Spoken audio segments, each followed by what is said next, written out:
Hello book friends!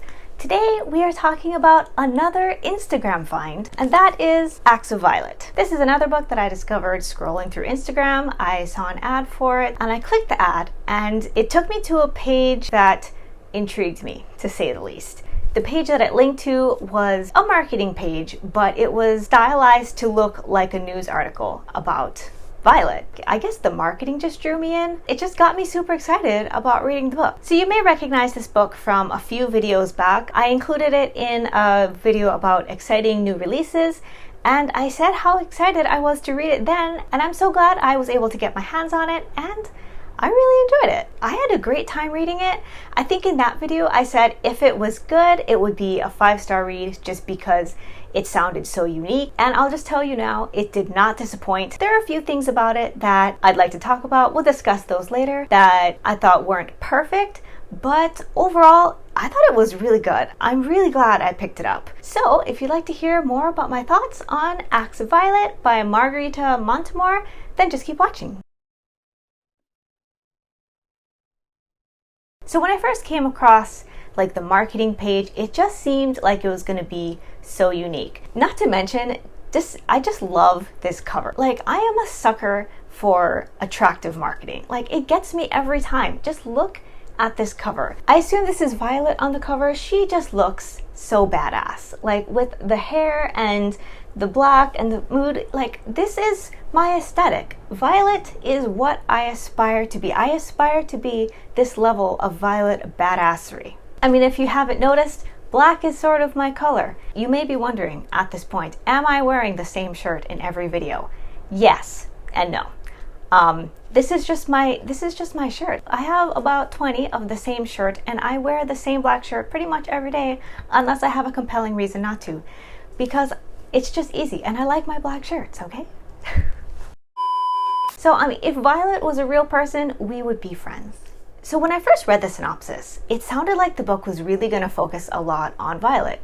And it does in a sense, but it's a lot more than that. And we'll get into whether I like that or not later. So the title character, Violet, is a magician. She was at the height of her popularity in the 1990s. And then from the early 2000s, she kind of pivoted away from magic and she started writing self-help books. There's an interesting reason for this that I'm not going to spoil, but it's a lot deeper than she just was tired of magic. So in 2008, Violet is performing a one-night only magic show. This is her first performance in years. Even though it's announced as only a one-night only show, people assume that this is her big comeback and she will be announcing a tour later. So at this show, she performs a disappearing trick. She's going to disappear and then she's supposed to reappear. Well, she never does. So basically during this show, she disappears, never to be seen again, and she never reappears. People have no idea what happened to her. And to this day, 10 years later, she's still missing. So the present day narrative is following Sasha, who is Violet's sister. Sasha runs a hair salon. She is married to Gabriel, and they have a 22-year-old, almost college graduate daughter named Quinn. So the story starts 10 years after Violet's disappearance. We're right at about the 10-year anniversary mark, and like every year, there is going to be a vigil for Violet. It's still a mystery where she disappeared to, and a lot of the fans are still just really invested in finding out what happened to her. So we're following Sasha, and she is not happy about this vigil. But this year, because it's the 10-year anniversary, she's just especially frustrated about it. Not because the 10-year anniversary means anything to her, but just because everybody else is making such a big deal out of it being the 10-year anniversary. She doesn't think the 10-year anniversary is worth any more than the 9th or 11th anniversary.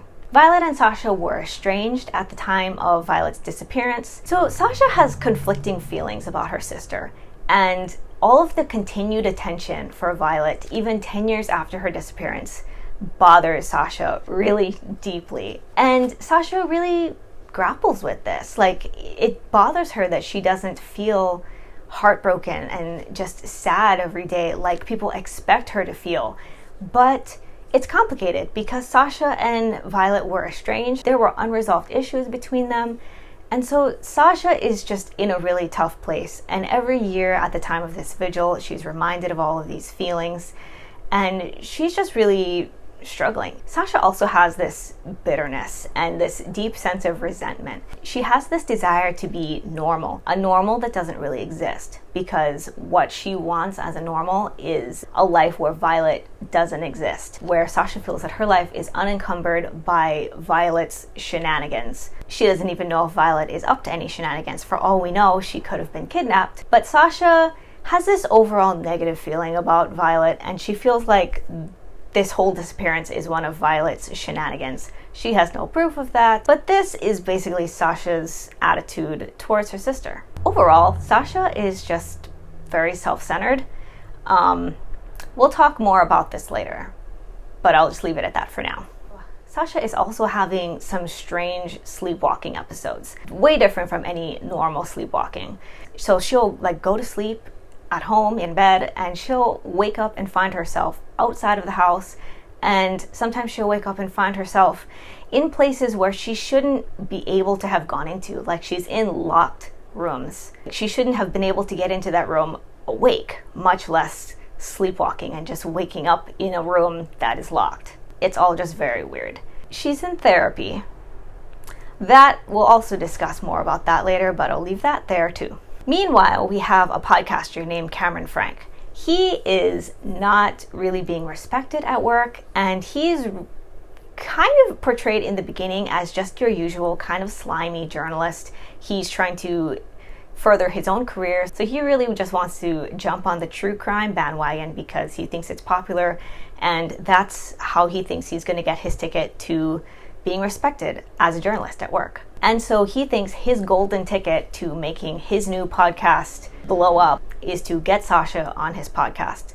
Sasha has never been interested in speaking to journalists. She's never really given interviews. Of course, Sasha doesn't want to be on the podcast for a lot of reasons. The first one is obviously she just feels guilty about her lack of heartbrokenness about Violet's disappearance, and she doesn't want to showcase that. She doesn't want to deal with the criticism or answer any questions really about that. But more than that, she is just salty that she feels like she's been living her life in Violet's shadow, and even 10 years later, when Violet isn't even here anymore, she feels like she's still living in Violet's shadow, and her life has been on hold for the last 10 years because she has no closure. She doesn't know what happened to Violet, and every year the same thing is just being rehashed and she can't move on. So this bothers her.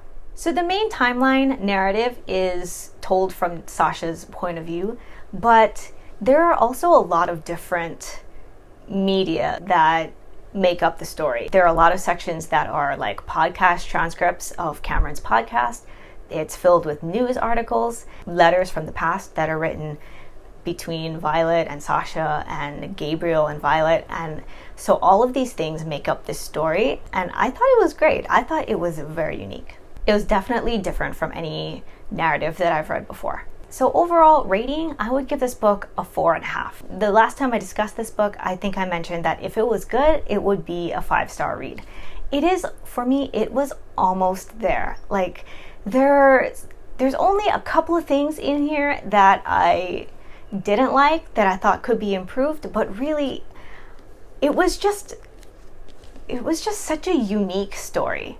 And just I really liked how there were all of these different things in there that made up the narrative. I thought it was just really effective because Violet is the title character, but she's not there to speak for herself. So I like that we really got to know Violet through a lot of different voices versus just Sasha or versus just a narrator.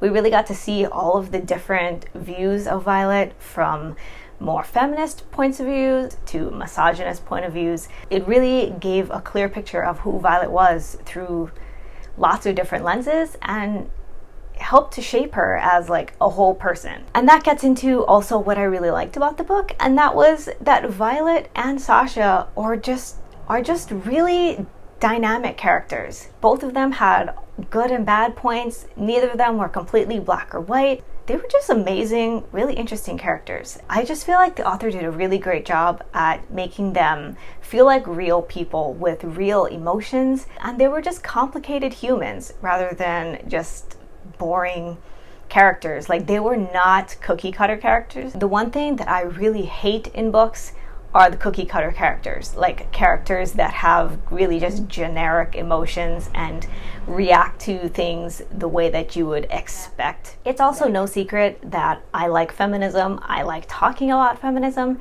And I really liked that this book dug into a certain brand of feminism that is popular, but is honestly more harmful than hopeful. And that is the feminism that says women's goal should be just to climb the ladder as high as they can without regard to anything else in their life. One of the views from someone, actually several people, during Cameron's podcast was that Violet was a feminist hero just because of the fact that she was breaking barriers in what is deemed a man's career, which is being a magician. But a criticism that other people pointed out on the podcast was that when she got to the top, she didn't do anything to improve the working conditions for women. She didn't do anything to mentor up-and-comers, change sexist language. She didn't use her power in order to change anything for the better. Her feminism was really all about getting herself to the top and gaining as much power as she could for herself. And at one point, she used that power in order to make a somewhat inappropriate proposition to Gabriel, Sasha's husband. So I really liked that the book was pointing out that yes, it was great that Violet went out there into a man's world and took it by storm and competed with them. But then it pointed out that she didn't really do anything good with that power. And so it was good for her, but it didn't make strides. Just because one woman does something amazing and climbs the ladder and gets way up there, if they don't do anything to help other women get up there as well, then the feminism means nothing. In general, we're starting to learn as a society now that 2016 and the whole girl boss mentality is far in our past. But I think we still have a lot to learn in that regard. Side note, if you're interested in another book that really delves deeply into this topic, check out Hood Feminism by Mikki Kendall. That was a really amazing book. It's a nonfiction book. It's deep, it's tough to read, but if you're interested in feminism and intersectional feminism, then it's a really good one.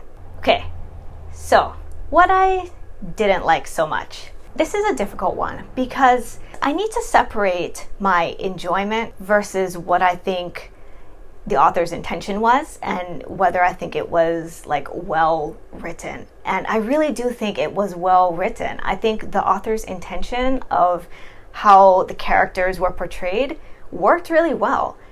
But Sasha's personality kind of ruined the enjoyment in some places. Sasha's personality is rough. She's kind of difficult to listen to sometimes.